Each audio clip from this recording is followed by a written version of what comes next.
네, 오늘은 사회복지 실천 분야에 대해서 살펴보도록 하겠습니다.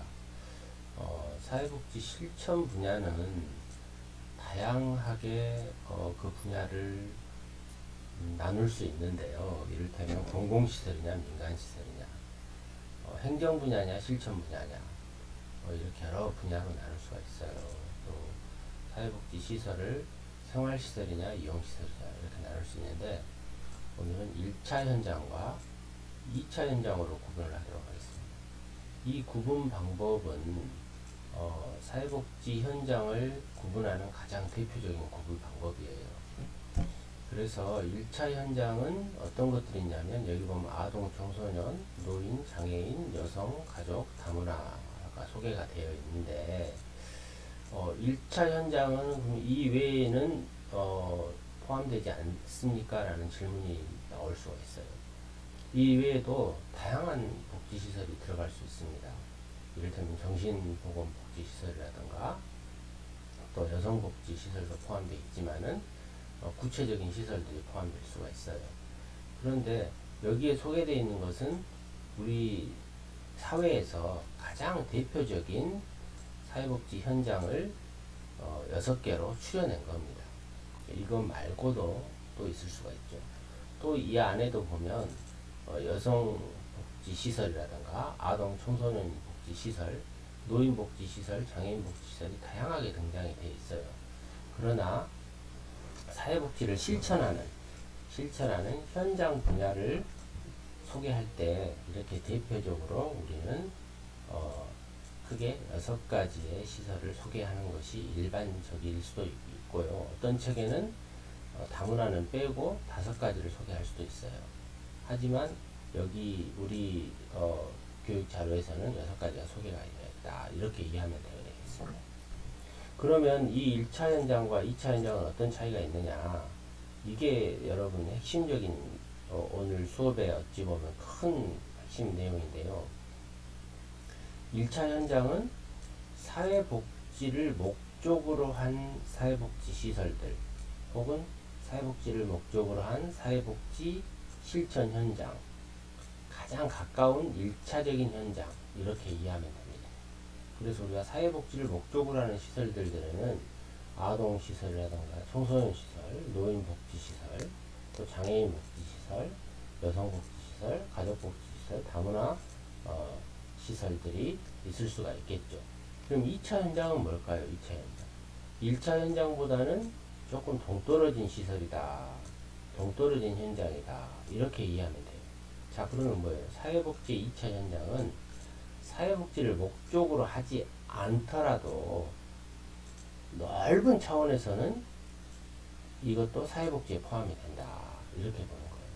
그러니까 1차 현장은 가장 가까운 사회복지 현장이고, 2차 현장은 조금 동떨어진 현장이다, 이렇게 보면 되는데, 사회복지의 1차적인 목적이 아니더라도 사회복지사가 필요한 곳이다, 이렇게 여러분들이 이해하면 더 쉬울 것 같아요. 자, 그러면 뭐예요? 학교 사회복지. 원래 학교는 사회복지를 목적으로 하지 않아요. 물론 유럽에 있는 대부분의 나라는 학교도 교육도 복지다, 이렇게 보고 있어요. 하지만 우리나라는 학교를 교육적인 목적으로 보지 복지적인 목적으로 보지는 않아요. 넓은 차원에서는 그렇게 볼 수 있으나, 하지만 학교에서도 사회복지사가 필요해요. 학교 사회복지사가 필요하잖아요. 그래서 2차 현장으로 보는 거고. 의료사회복지는 뭐예요? 병원이죠. 의료도 복지다, 이렇게 넓게 해석을 할 수 있으나 1차적으로 가까운 현장은 아니죠. 그래서 조금 떨어진 현장이다, 2차 현장이다. 그래서 병원에도 사회복지사가 필요하잖아요. 그게 그 자격이 뭐냐면 의료사회복지사예요. 또 정신보건사회복지 현장도 2차 현장이라고 구분했지만, 어떤 학자는 정신보건사회복지 현장은 1차 현장이라고 구분하기도 해요. 하지만 그럼에도 불구하고 여기서는 2차 현장으로 구분을 했어요. 네, 그래서 정신보건시설에 사회복지사가 필요합니다. 정신보건 사회복지사죠. 산업 현장에 여러 가지 노동자들의 어떤 그 일자리라든가 노동자들의 처우라든가 노동자들의 개인적인 문제라든가 이런 걸 해결해주는 산업복지사가 필요하고요. 교정복지는 교도소에서 일하는 사람들을 얘기를 하죠. 그래서 교도소의 수감자들의 복지활동, 그들의 인권이 유린당하고 이런 것들을 좀 예방하고 그들의 개인적인 문제 해결해 줄 수 있는 역할을 하는 교정복지사가 있어요. 또 군사회복지사는 군대에 가서 군의 의무 복무를 하면서 그 군인들의 인권이라든가 군인들의 개인 문제를 해결해 주는데 도움을 주는 그런 역할을 하는 군사회복지사가 필요하죠. 자, 다시 한번 정리하면 1차 현장은 사회복지와 가장 가까운 곳에 있는 실천할 수 있는 현장을 얘기하고 2차 현장도 사회복지인데 1차 현장보다는 조금 거리가 있는 사회복지를 목적으로 하지 않지만 사회복지사가 필요한 현장, 그런 현장을 우리가 2차 현장이라고 한다. 이렇게 여러분이 정리하면 됩니다.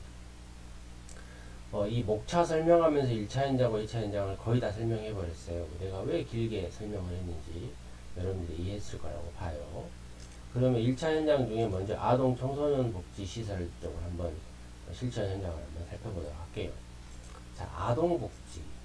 아동복지는 아동을 대상으로 그들의 욕구나 문제를 해결해주는 역할을 하는 것이 아동복지죠. 그런데 이 아동복지는 대표적인 종류가 있어요. 이 부분이 여러분 중요해요. 여러분. 이게 좀 시험에 잘 나오거든요. 네, 지지적 서비스, 보충적 서비스, 대리적 서비스라는 세 가지로 이 서비스를 분류해요.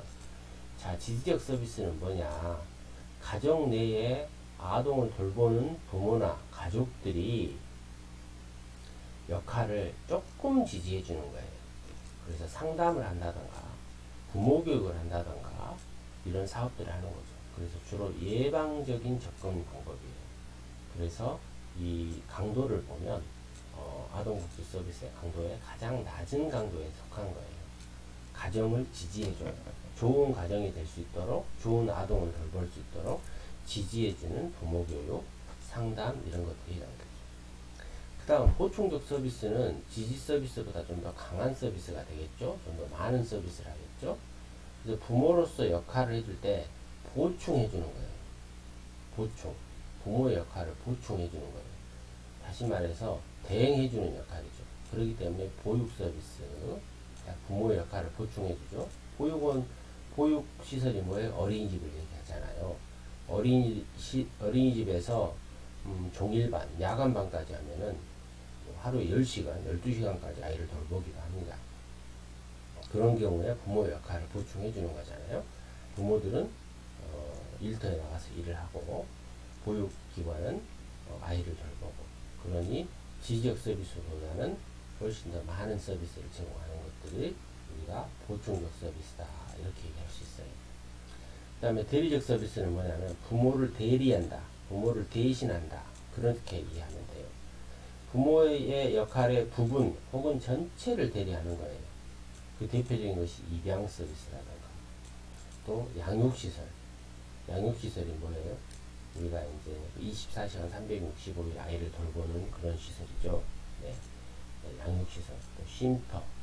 쉼터는 어떤 것들이에요? 쉼터도 일정 기간 동안 24시간 365일 생활하는 그런 것들이에요. 네. 그렇기 때문에 위탁 서비스 이런 거 부모를 대리한다. 그래서 가장 적극적인 서비스를 제공하는 것이다. 그래서 여러분 지지적 서비스, 보충적, 대리적 서비스 이 세 가지 여러분 꼭 기억해 두셔야 됩니다. 그 다음 우리나라의 아동복지 정책을 한번 살펴볼게요. 그 중에 아동을 위한 소득과 의료보장 정책이 있어요. 자, 여러분 아동수당이라고 들어봤나요? 네, 우리나라도 2018년도부터 아동수당 제도를 시행하고 있어요. 아동을 돌보는 가정은 그만큼 돈이 많이 들겠죠. 근데 아동이 많든 적든 똑같은 월급을 받는다? 그러면 아동을 돌보는 비용이 아동이 많은 가정은 얼마나 많은 돈을 쓰겠어요. 그렇기 때문에 아이를 안 낳으려고 할 수가 있잖아요. 그래서 아동수당을 줘서 실질적으로 아동을 돌보는 비용에 국가가 도움을 주고자 하는 것이죠. 그러나 아직까지 우리나라의 아동수당은 좀 더 너무 작아요. 좀 더 현실적으로 많이 줬으면 좋겠어요.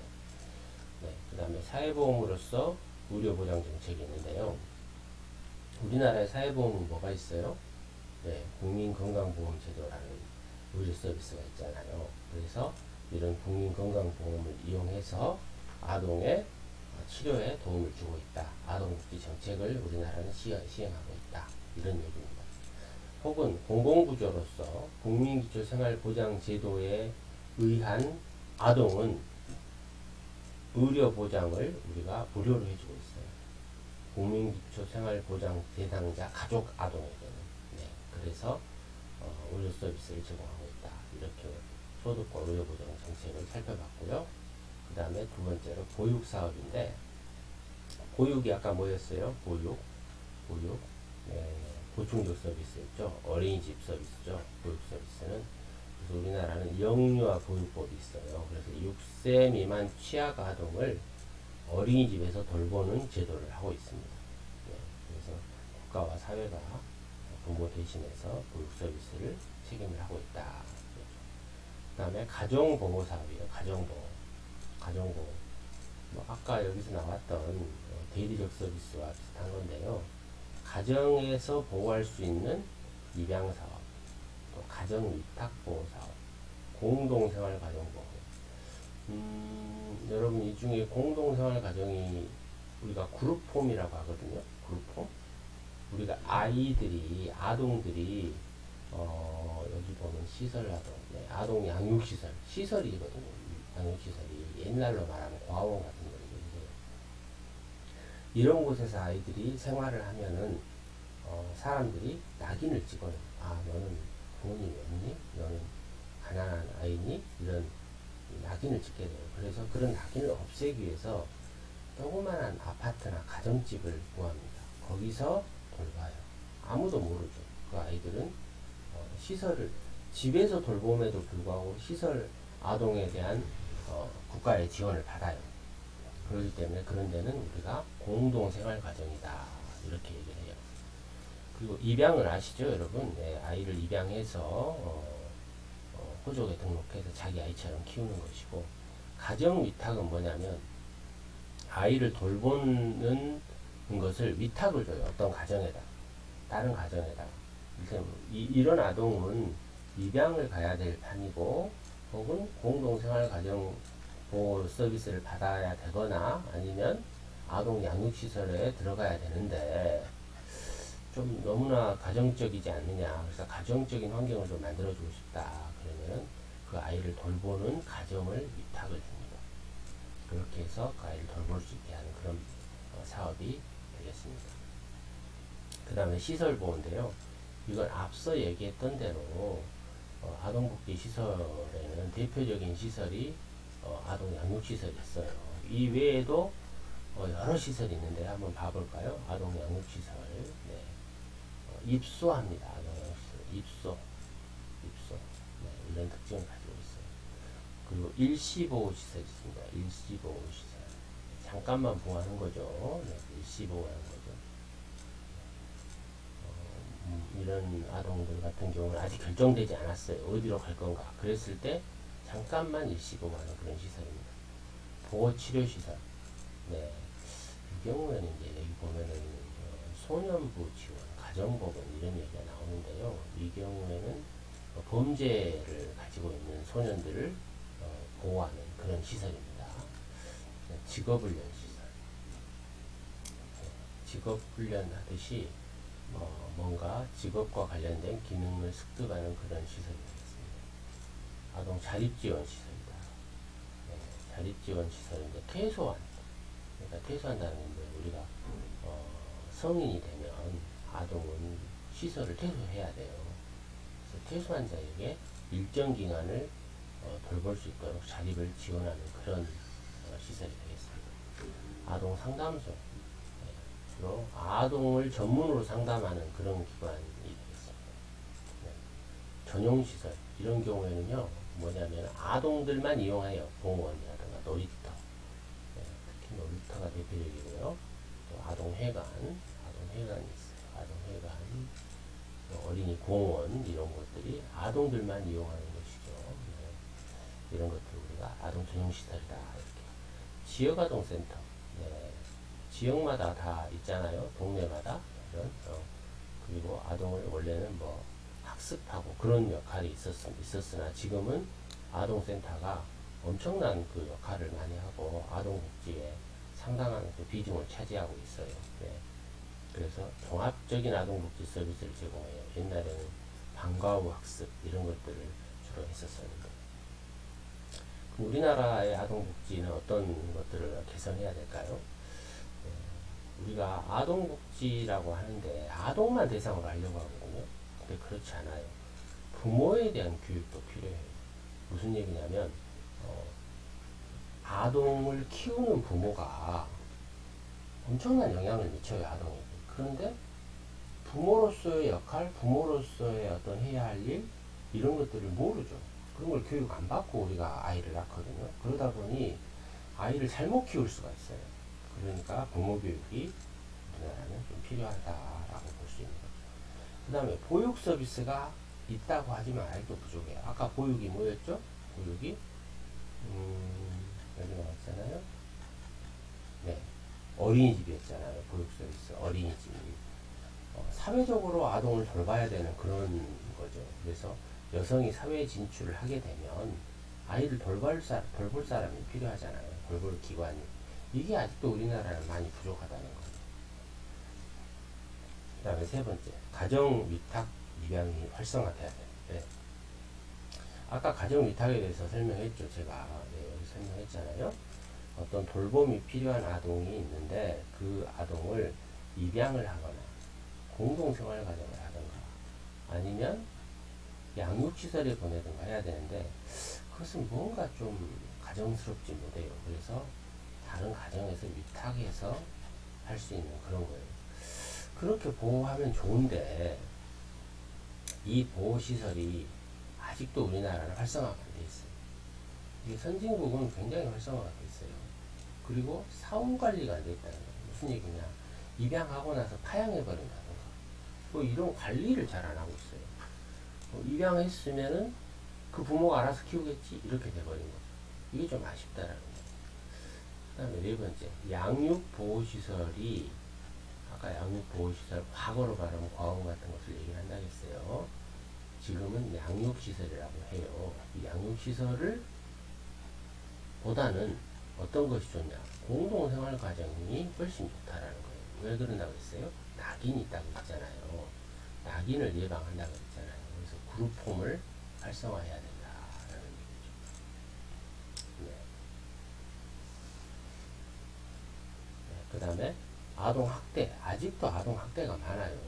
힘없고 연약한 아동학대, 이 부분에 대한 것을 우리가 아직도 좀 보충해야 된다. 그리고 아동을 위한 여가시설도 지금보다 더 노력하고 보충을 해야 된다라는 거죠. 그 다음에 장애아동에 대한 뭔가 특별한 조치도 필요해야 되지 않느냐. 평생 장애를 가지고 있는 아동들에 대해서 좀 더 우리 사회가 좀 관심을 가져야 되지 않느냐라는 과제가 있고요. 그 다음에 학교사회 사업. 네. 아까 우리가 1차 현장, 2차 현장 얘기했잖아요. 여기 앞에서 네, 학교사회 사업이 있어요. 그렇기 때문에 학교사회 사업이 활성화돼야 된다. 이게 왜 그러냐면 선생님의 역할은 과거에 인성교육까지 있었거든요. 근데 지금 선생님들의 역할은 교육의 역할이 더 커요. 그래서 인성교육을 담당하고 그들의 개인적인 문제, 학생들의 개인적인 문제, 아동의 개인적인 상황 이런 것들을 전담해야 될 학교사회복지사가 필요하다는 거죠. 그래서 학교사회사업도 좀 더 활성화되고 제도화될 필요가 있다. 이렇게 얘기할 수가 있습니다. 그 다음에 두 번째 청소년 복지인데요. 청소년은 아동하고는 다르죠. 우리가 청소년이라는 그 기준은 법마다 달라요. 이를테면 뭐 청소년복지법, 무슨 뭐 아동복지법에 보면 다 달라요. 하지만 청소년의 분명한 것은 중고등학생들이죠. 중고등학생. 중학생도 아동에 속할 수 있어요. 어찌됐건 이 중고등학생인 청소년들의 인권보장이라든가 그 청소년의 가족 구성원이라든가 이들의 욕구와 문제를 해결하는 다양한 복지 서비스를 옮기는 것을 우리가 청소년 복지라고 해요. 결국에는 그 모든 청소년이 우리가 정상적인 사회생활을 할 수 있는 성인으로 키울 수 있는 그렇게 가야 된다고 보는 활동을 청소년 복지라고 하죠. 그런데 우리 청소년들 보면은 어떤 경우에 보면 몸은 어른인데 아직도 마음이나 생각은 아이가 같아요. 아주 원초적인 본능에 입각해요. 그래서 저는 가끔 그런 청소년들을 보면은 밀림에 있는 사자와 같아요. 네. 힘으로 다 모든 걸 해버리려고 하는 그런 사람들. 근데 그게 얼마나 가겠어요. 법과 질서가 있고 문화가 있고 우리 인간 사회는 항상 윤리와 도덕이 있는데 그런 사람들이 존경받고 그런 사람들이 인정받는 사회가 있어요? 안 되죠. 참 안타까워요. 그래서 그런 문제를 해결해 주는 것이 바로 청소년 복지죠. 좀 더 목표를 살펴보면 사회 환경을 개선해 줘야 됩니다. 청소년의 문제를 해결할 수 있도록 이런 것들이 필요하죠. 아직도 청소년은 아이다, 덜 자랐다 이렇게 생각할 수가 있거든요. 청소년 문제를 미연에 방지하는 예방 정책을 또 해야 됩니다. 또 뿐만 아니라 비행 청소년이라든가 불청소년 문제와 관련된 사후적이고 치료적인 방법도 청소년 복지에서는 해야겠죠. 좀 더 구체적인 청소년 복지 정책을 살펴볼게요. 네. 좀 생활이 어려운 청소년 복지를 위한 대책으로서요. 청소년 공부방을 운영하고 있고 또 비인정 비정규학교 운영을 지원하고 있고 또 결연 사업을 추진하고 있고 자연체험 활동이라든가 생활수기 발표대회 같은 것을 우리는 대책으로 세워놓고 있어요. 그리고 유해 환경 정화 방법으로서 가정학교 단체별을 실시하고 있고 교육 자료를 개발 보급하고 있어요. 그 다음에 청소년 비행 예방이라든가 제 계도를 위해서 어떤 것들을 하고 있냐. 그래서 가출 청소년을 찾아주기 운동을 하고 있고 미성년자 고용업주 단속을 하고 있고 기과거부 청소년을 위한 쉼터를 운영하고 있어요. 청소년 전문 쉼터라는 것이 있습니다. 네. 청소년 쉼터뿐만 아니라 청소년 보호기관 이런 것들이 있습니다. 네. 그럼 우리나라의 청소년 복지의 과제들은 어떤 것이 있을까요? 네. 청소년은 부처가 다원화가 됐어요. 이게 부처라는 말이 무엇이냐면은 부처는 정부의 요직 정부의 조직을 얘기를 합니다. 정부의 조직. 이를테면 보건복지부, 보훈처, 또 체육청소년부 이런 거죠. 노동부 이런 거죠. 네, 그래서 그런 데를 우리는 부처라고 얘기해요. 정부의 조직을 부처라고 합니다. 그런데 청소년 관련 부처가 다 다르다는 거예요. 어떤 것은 체육청소년부 가봐라. 어떤 경우에는 여성가족복지부를 가봐라. 어떤 경우는 보건복지부를 가봐라. 이렇게 다 달라졌다는 거예요. 그런 게 문제가 됐다라는 건데 그런 것들을 우리가 한 개의 어떤 부처로 일원화해야 된다. 다원화해야 됐던 것을 우리가 일원화해야 된다. 이렇게 하는 것을 우리가 과제로 삼을 수가 있어요. 그다음에 두 번째, 아직도 청소년 인권이 많이 유린되고 있어요. 청소년들 알바를 한다던가 청소년들을 무시한다던가 일부 청소년은 오히려 청소년이 어른을 무시하기도 하지만 그렇지만 아주 연약한 청소년들 아직은 어른과 같은 사고를 갖지 못한 청소년들이 많아요. 그런 청소년들을 인권을 유린하는 것을 예방하고 우리가 보호해줘야 되는 것도 우리가 과제 중에 하나다. 또 건전한 정보 제공을 위해서 나중에 이들이 어느 정도의 유익한 정보를 해서 어른이 될 수 있도록 그런 여건을 만들어줘야 된다라고 볼 수가 있는 것입니다. 그 다음에 가족 제도를 보완하고는 그런 정책을 만들어야 된다는 거예요.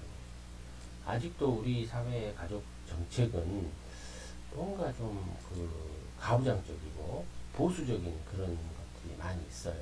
그래서 가족 제도를 활성화될 수 있는 정책, 그런 고용, 스포츠 이런 것들, 오락, 예술, 여가 이런 것들 할 수 있는 그런 좋은 청소년 복지 모델이 나왔으면 좋겠고요. 또 지역사회나 학교가 중심이 돼야 되는데 과연 학교가 중심이 될까라는 그런 의구심이 좀 생기죠. 그래서 우리는 이런 걸 과제로 삼는 거죠. 학교나 지역사회가 중심이 되어서 청소년 전문 프로그램을 제공해야 되는 건데 어떤 학자는 학교가 오히려 비행의 원상이다 이렇게 얘기도 해요. 그렇기 때문에 학교가 지역사회가 더 중심이 되고 더 개성이 돼서 전문 청소년 프로그램을 제공하는 걸 연구하고 어른들이 고민을 해야 돼요.